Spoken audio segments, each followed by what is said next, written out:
Hello നമസ്കാരം, പുതിയൊരു വീഡിയോയിലേക്ക് എല്ലാവർക്കും സ്വാഗതം. ഇൻഫിനിറ്റി ഡിസൈൻ ഉപയോഗിച്ചുകൊണ്ട് ഷർട്ടിൻ്റെ ഷെയ്ഡിങ് കുറച്ചുകൂടി റിയലിസ്റ്റിക് ആയിട്ട് എങ്ങനെ ചെയ്യാമെന്നാണ് ഇന്നത്തെ ഈ ഒരു വീഡിയോയിലൂടെ നോക്കുന്നത്. നമുക്ക് ആ ഒരു വീഡിയോയിലേക്ക് കിടക്കാം. ഇതിൽ ഞാൻ യൂസ് ചെയ്യുന്ന കളർ പാലറ്റ്, റെഫറൻസ് ഇതൊക്കെ ഞാൻ ടെലിഗ്രാം ചാനലിലും ഗൂഗിൾ ഡ്രൈവിലും അപ്ലോഡ് ചെയ്യുന്നതായിരിക്കും. അതിൻ്റെ ലിങ്ക് ഞാൻ കമൻറ്റ് ബോക്സിലോ അല്ലെങ്കിൽ ഡിസ്ക്രിപ്ഷനിലോ കൊടുക്കുന്നതായിരിക്കും.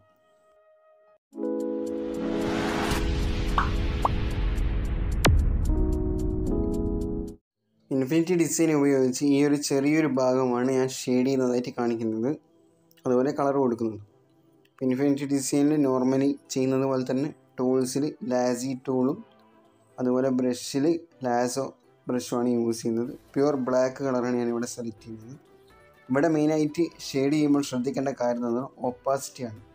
ഒപ്പാസിറ്റിയിലാണ് എല്ലാ കളിയും നിൽക്കുന്നത്. നമുക്ക് ഒരു റിയലിസ്റ്റിക്കിലേക്ക് കൊണ്ടുവരുന്നതിൻ്റെ ഒപ്പാസിറ്റി വളരെ ലോ ആയിട്ട് എത്രത്തോളം നിങ്ങൾക്ക് കുറക്കാൻ പറ്റുമോ, ഒരു 5% നിങ്ങൾ ഒപ്പാസിറ്റി എടുക്കുന്നതെങ്കിൽ ഒരുപാട് തവണ കൊടുത്താണ് നമ്മളതിന് ഒരു കളർ കൊടുക്കുമ്പോൾ. ഇപ്പോൾ ഫേസിൽ നമുക്ക് ആ ഒരു കളർ നൽകുമ്പോൾ ചിലപ്പോൾ ആ ഒരു ബ്ലാക്ക് കളർ വെച്ച് ഷെയ്ഡ് ചെയ്ത് കഴിഞ്ഞാൽ നടക്കണമെന്നില്ല. എന്നാൽ ഡ്രസ്സിലൊക്കെ കൊടുക്കുമ്പോൾ നല്ല രീതിയിൽ റിയലിസ്റ്റിക് ആയിട്ട് നമുക്ക് കിട്ടും. അപ്പം വളരെ കുറഞ്ഞ രീതിയിൽ ഷെയ്ഡ് കൊടുത്തുകൊണ്ട് നമുക്കതിന് മുകളിൽ കളർ കൊടുത്ത് റിയലിസ്റ്റിക് ആക്കി എടുക്കാൻ സാധിക്കും. അപ്പോൾ ആ ഒരു മെത്തേഡിലാണ് നമ്മളിവിടെ ഈ ഒരു ഷെയ്ഡിങ് ചെയ്യുന്നത്. അപ്പോൾ ഞാൻ ആദ്യം സെലക്ട് ചെയ്തത് ചെറിയ ലോ ഒപ്പാസിറ്റി, ഒരു 8-9 ആ ഒരു റേഞ്ച്, 10ൻ്റെ ഉള്ളിലാണ് ഷെയ്ഡ് ചെയ്യുന്നത്. അപ്പം പരമാവധി അതിനും താഴെയാക്കി എടുത്തിട്ട് ഷെയ്ഡ് ചെയ്തിട്ട് കൊണ്ടുവരിക.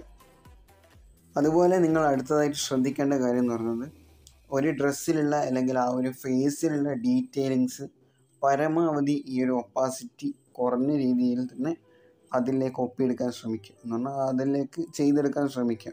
അപ്പോൾ ആ ഒരു ഒപ്പാസിറ്റി കുറഞ്ഞ രീതിയിൽ അവിടെ എത്രത്തോളം ഡാർക്ക് വരുന്നോ അല്ലെങ്കിൽ അവിടെ എത്രത്തോളം ലൈറ്റ് വരുന്നു എന്നതിനനുസരിച്ചിട്ടുള്ള ഒപ്പാസിറ്റി നൽകുക.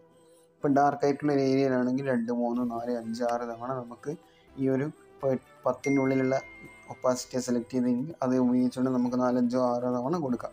അപ്പം നമുക്ക് ആ ഒരു ചിത്രത്തിൽ എത്രത്തോളം വേണമെന്നുള്ള അനുസരിച്ചിട്ടായിരിക്കണം അത് നൽകേണ്ടത്. അപ്പം പരമാവധി ഡീറ്റെയിലിംഗ് ആയിട്ട് തന്നെ സ്മൂത്തായിട്ട് ഔട്ട്ലൈൻ ഇടാൻ ശ്രമിക്കും. സ്മൂത്തായിട്ട് എന്ന് പറഞ്ഞാൽ നമ്മളിവിടെ ഈ ടൂളിൽ ലാസി ടൂൾ എടുക്കുന്നതിൻ്റെ മെയിനായിട്ടുള്ള ഉദ്ദേശം എന്ന് പറഞ്ഞത് പരമാവധി സ്മൂത്തായിട്ട് നമുക്ക് ഔട്ട്ലൈൻ കിട്ടാമെന്നതാണ്. നിങ്ങളൊന്ന് ലാസി ടൂൾ ഒഴിവാക്കിയിട്ട് വരച്ച് നോക്കൂ.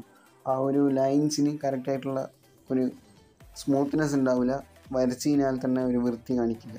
നമ്മൾ ഈ ലാസി ടൂൾ യൂസ് ചെയ്യുമ്പോൾ നല്ല സ്മൂത്തായിട്ട് നല്ല പെർഫെക്റ്റ് ആയിട്ട് നമുക്ക് ആ ഒരു ലൈനോ അല്ലെങ്കിൽ ഷെയ്ഡോ നമുക്ക് അവിടെ കിട്ടും. അപ്പോൾ ലാസി ടൂളിൻ്റെ റേഡിയസ് കൂട്ടണമെന്നുണ്ടെങ്കിൽ ഇവിടെ സെറ്റിങ്സിൽ കൂട്ടുകയും ചെയ്യാം.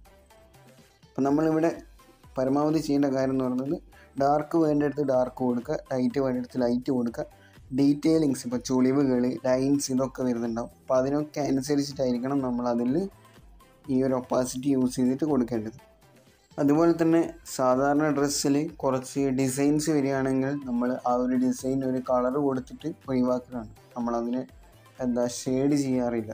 ആ ഒരു ഡിസൈനിന് എന്താണോ ആ ഡിസൈന് ആ ഒരു ഷർട്ടിലേക്ക് ഒരു കളറും കൊടുക്കും, അല്ലെങ്കിൽ ആ ഒരു ഡിസൈൻ ഏത് കോലത്താണുള്ളത് ആ ഒരു കോലത്തിലേക്ക് നമ്മൾ ആ ഒരു കളർ നൽകുന്നു എന്ന് മാത്രം. നമ്മളിവിടെ ചെയ്യേണ്ടത്, അതിൽ എന്തെങ്കിലും ഡിസൈനോ പാറ്റേൺസോ ഉണ്ടെങ്കിൽ ആ ഒരു പാറ്റേണിനും കൂടി ഷെയ്ഡ് നൽകിയിട്ട് അതിന് അതിൻ്റേതായ കളർ അപ്ലൈ ചെയ്ത് കൊടുക്കുമ്പോൾ അതിനും നല്ലതായിട്ടുള്ളൊരു ഒറിജിനാലിറ്റി ഫീലിംഗ് വരും. അപ്പോൾ നമ്മൾ ആ ഒരു ഷർട്ടിൽ ചെയ്യുന്ന എല്ലാ ഷെയ്ഡിങ്സിനും അതുപോലെ അതിലുള്ള എന്തെല്ലാം പാറ്റേൺ, ഡിസൈൻ എല്ലാത്തിനും ഷെയ്ഡ് നൽകുകയാണെങ്കിൽ നല്ല രീതിയിൽ നമുക്കൊരു റിസൾട്ട് കിട്ടും. ഞാനിവിടെ ഈ ഒരു ഷെയ്ഡിങ് ചെയ്തിരിക്കുന്നത് അങ്ങനെയാണ്. നല്ല രീതിയിൽ അതിൽ എന്തൊക്കെ കാണിക്കുന്നുണ്ടോ അതൊക്കെ ഞാൻ പരമാവധി ഒപ്പിയെടുത്തിട്ടുണ്ട്. എന്നിട്ടാണ് അപ്പോൾ അതിനടക്കം ഞാൻ ഷെയ്ഡ് നൽകുന്നുണ്ട് എന്നാണ് അർത്ഥം. അതിനൊക്കെ ഷെയ്ഡ് നൽകിയിട്ടാണ് അതിൻ്റെ കളർ അതിൻ്റെ താഴെയാക്കി കൊടുക്കുന്നത്. എന്നാലും നമുക്ക് ആ ഒരു ഷർട്ടിൻ്റെ കളറും പാറ്റേണിൻ്റെ കളറും അതുപോലെ കോട്ടിൻ്റെ കളറും ഒക്കെ ആയിട്ട് മിക്സ് ആവും, ബ്ലെൻഡായി കിട്ടും.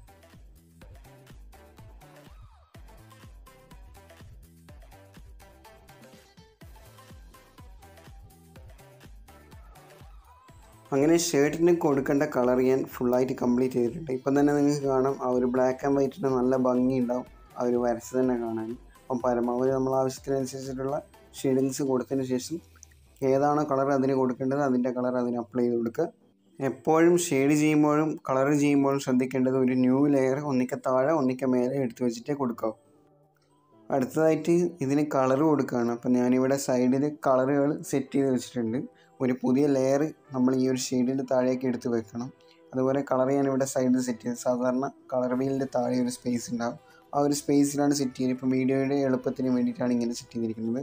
അപ്പം നമ്മളിപ്പോൾ ഓരോ പാറ്റേൺ ഡിസൈനൊക്കെ കളർ നൽകുകയാണ്. അപ്പോൾ അതിൽ കൊടുത്തിരിക്കുന്ന കളർ എവിടെയൊക്കെയാണോ അവിടെയൊക്കെ നമ്മൾ ആ ഒരു കളർ കൊടുക്കുക. അതുപോലെ അവിടെ നമുക്ക് ലൈറ്റായിട്ടൊക്കെ കളർ വരുന്ന ഭാഗങ്ങളൊക്കെ ഏരിയാസൊക്കെ ഉണ്ട്. അപ്പോൾ അതിനനുസരിച്ചിട്ട് ഒപ്പാസിറ്റി കുറച്ചിട്ടൊക്കെ നൽകുക.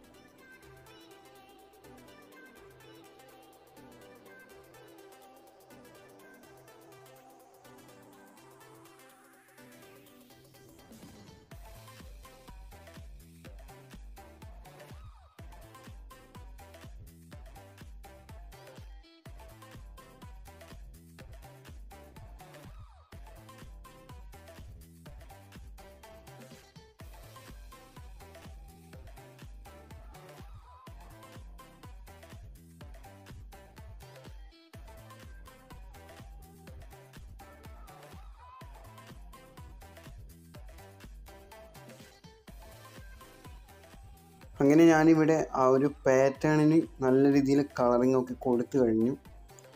അപ്പോൾ ആ ഒരു ഏരിയയിൽ ഏതൊക്കെ സ്ഥലത്ത് പാറ്റേൺസ് വരുന്നുണ്ടോ അതിനൊക്കെ അനുസരിച്ചിട്ടുള്ള ആ ഒരു കളർ ഞാൻ കൊടുത്തു കഴിഞ്ഞു. ഇനി അടുത്തായിട്ട് ആ ഒരു ഷർട്ടിൻ്റെ ഭാഗം, ആ ഒരു കോളറയുടെ ഭാഗം ഞാൻ കളർ പിക്ക് ചെയ്തിട്ട് അടിച്ചു കൊടുക്കുകയാണ്.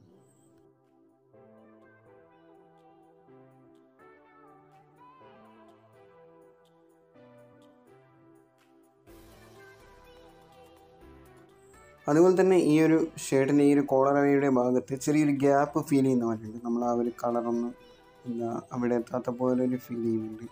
അപ്പോൾ അതിന് വേണ്ടിയിട്ട് ഞാൻ എന്ത് ചെയ്തു, ഞാൻ നേരത്തെ പിക്ക് ചെയ്ത് വെച്ച കളറിൻ്റെ ഒപ്പാസിറ്റി അഡ്ജസ്റ്റ് ചെയ്തിട്ട് അവിടെ ഒരു ചെറിയൊരു ഷെയ്ഡ് നൽകുകയാണ്. അവിടെ ഓൾറെഡി ആ ഒരു ഷെയ്ഡ് ഉണ്ട് ശരിക്കും, അത് നമ്മളവിടെ കാണുന്നില്ല. ആ ഒരു ഫോട്ടോയുടെ ക്വാളിറ്റി നഷ്ടപ്പെട്ടിട്ടുണ്ട് ശരിക്കും. നമ്മൾ എൻഹാൻസ് ഒക്കെ ചെയ്തിട്ടാണ് ഈ ഒരു ഫോട്ടോ ഇങ്ങനെ വന്നിരിക്കുന്നത്. നമ്മൾ അതിൻ്റെ ആ ഒരു ഷെയ്ഡും അതിലേക്ക് കൊടുത്തിട്ടുണ്ട്. അപ്പോൾ അതിൽ തന്നെ ആ ഒരു നീല കളറൊക്കെ കറക്റ്റായിട്ട് അങ്ങനെ തന്നെ വരുന്നുണ്ട്. ഒരു ചെറിയൊരു ഷെയ്ഡ്സ് അതിൻ്റെ ഉള്ളിലേക്ക് വരുന്നുണ്ട്. അപ്പോൾ അതൊക്കെ നോക്കിയിട്ട് കറക്റ്റായിട്ട് കൊടുക്കുക. ഇനി അടുത്തതായിട്ട് ഈ ഒരു കോട്ടിൻ്റെ ഒരു കളറാണ്. അപ്പോൾ അത് ഞാൻ പിക്ക് ചെയ്തിട്ട് അതും സെയിം മെത്തേഡ് പ്ലെയിൻ ആയിട്ടുള്ള ഒരു പുതിയ ലെയർ താഴെ എടുത്ത് വെച്ചിട്ട് അത് അപ്ലൈ ചെയ്ത് കൊടുക്കുകയാണ്. അപ്പോൾ നിങ്ങൾ കൊടുക്കുന്ന ലെയേഴ്സൊക്കെ പരമാവധി ഡിഫറെൻ്റ് ആയിട്ടുള്ള ലെയേഴ്സ് കൊടുത്തു കഴിഞ്ഞാൽ നമുക്ക് മറ്റൊന്നിൻ്റെ മേലേക്ക് കളറുകൾ ചാടാതെ കിട്ടും. ഇനി അടുത്തതായിട്ട് ഈ ഒരു കളർ അപ്ലൈ ചെയ്ത ശേഷം ഒപ്പാസിറ്റി അഡ്ജസ്റ്റ് ചെയ്തിട്ട് ഈ ഒരു കളറിൻ്റെ ലൈറ്റ് കളർ സെലക്ട് ചെയ്യുക, ബ്രൈറ്റ് കളർ സെലക്ട് ചെയ്യുക. എന്നിട്ട് അത് ഇതിലേക്ക് ഹൈലൈറ്റിംഗ് ആയിട്ട് നൽകുക.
ഇങ്ങനെ ഷെയ്ഡിങ്സും അതുപോലെ കളറിങ്ങും ഒക്കെ കൊടുത്തതിന് നല്ല രീതിയിൽ നമുക്ക് ഭംഗിയിലൊരു റിസൾട്ട് കിട്ടും.